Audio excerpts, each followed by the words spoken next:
So a really awesome thing happened to me recently. I got the opportunity to make a sponsored video for the Marvel's Avengers video game. Look, Papa! I made it!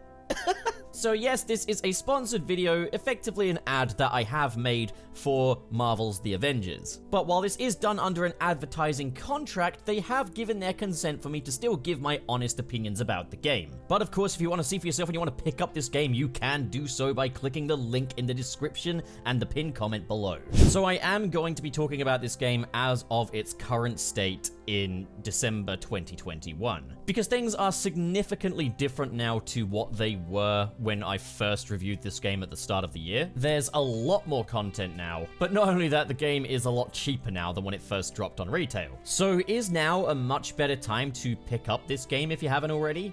That's what we'll be talking about in today's video. I'll be talking about the things that I do like, the things that I'm not so fond of, and you can decide based on that whether or not you feel this game is a good fit for you. Because, let's be real, the reputation of this game has been spotty to say the least. When it first dropped, you had a main campaign and a little bit of multiplayer. And I don't think people really stuck around to see some of the awesome new additions that have been made in the time since. So to quickly recap, I did enjoy Reassembled, which was the main campaign that came out with the release. I feel like it definitely could have done with a little more variety to it, as the majority of its runtime just kind of boiled down to bashing the bolts out of different AIM robots. But since then, the game has been built upon, with new operations and new Avengers. If you're loving the Marvel's Hawkeye series, and are seriously enjoying the characters of Clint and Kate Bishop, good news, there is a Hawkeye dedicated operation. Both one for Kate Bishop and one for Clint Barton. If you love Black Panther and have always dreamt of like a AAA Black Panther video game, War for Wakanda is basically all I could ever ask for. To be able to explore Wakanda and fight off the forces of Ulysses Claw, not gonna lie, pretty awesome. Between these new operations, I think Marvel's Avengers definitely has variety down, and there's a lot more bang for the buck than there was on its initial release. Like, if you just want a really good AAA Hawkeye game or a really good AAA Black Panther game, you've got it here effectively. So I'm gonna say this, at its current price tag, Marvel's Avengers is kind of recommendable just for these operations alone, and they're still adding to it even today. As a matter of fact, War for Wakanda even has kind of a sequel going on, which is the Claw Raid Discordant Sound, which feels kind of like a climactic reward for really experienced and skilled players in really great strike teams. New intense boss fights, new enemies, new environments. If you found the initial release to just be a little bit repetitive and samey, I think it's safe to say that they have listened to that, as there's a lot more variety now in these new challenges. Also, gotta say, this game gets a lot better the more time you sink into it. Leveling up your characters always feels incredibly rewarding, making them stronger, unlocking new combos, new takedowns,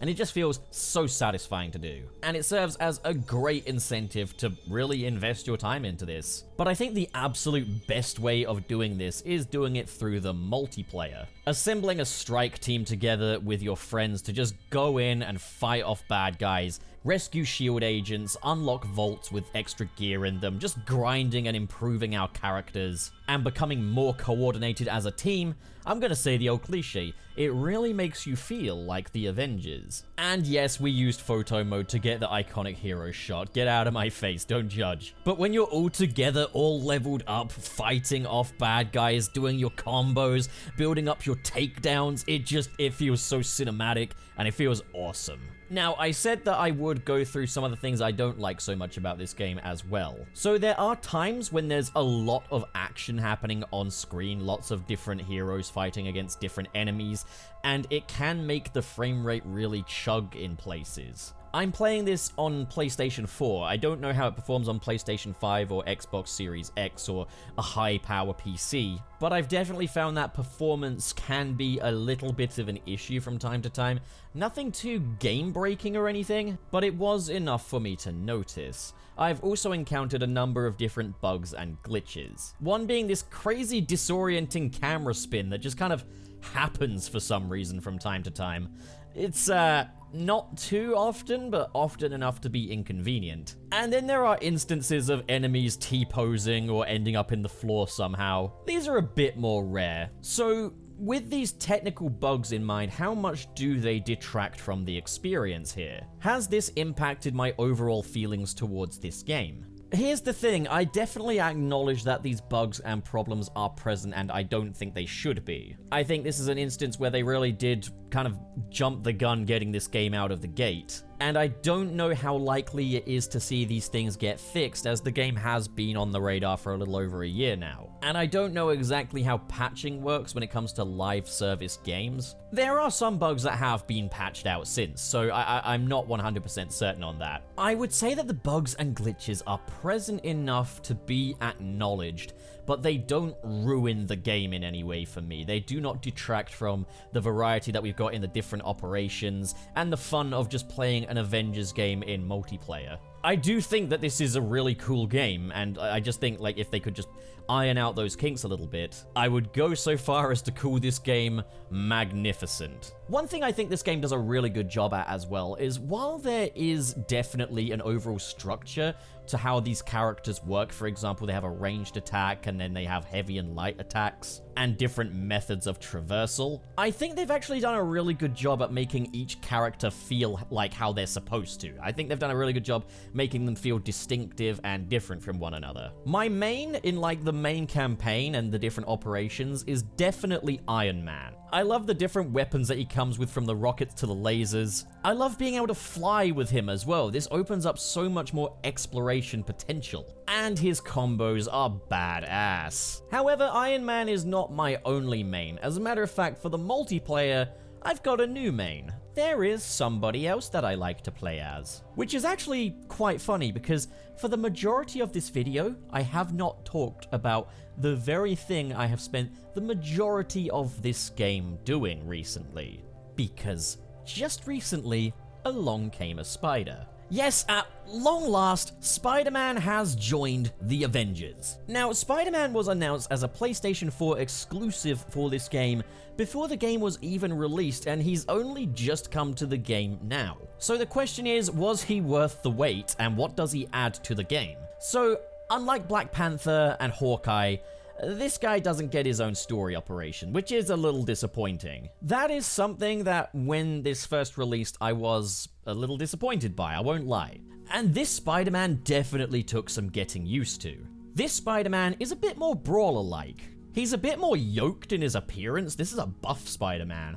And also, he feels heavier when he's doing things like web swinging. But I must admit, after playing as him for like a day or so, he started to feel really, really good, especially the more I leveled him up as well. And it has to be said, they got a ton of Spidey's abilities in here. I was playing through the mission chain because I wanted to unlock his iconic suit, and I was playing this with my buds, and we had so much fun. For like the past couple of weeks, me and my buddies Dom and Michael almost every day have jumped onto the Avengers to make a strike team of nothing but Spideys and go on our own multiplayer Spidey adventures. So if you have ever dreamt of a multiplayer Spider-Man game where you can play as two Spider-Men web swinging around the screen taking down bad guys, oh man, like now that's where this clicks for me. That right there is a game changer. We had so much fun playing through the mission chain, earning our suits, grinding for gear, and I gotta say, that iconic suit was so worth it because it looks fantastic. Also, Spidey's web abilities, like you're using much more ranged attacks in this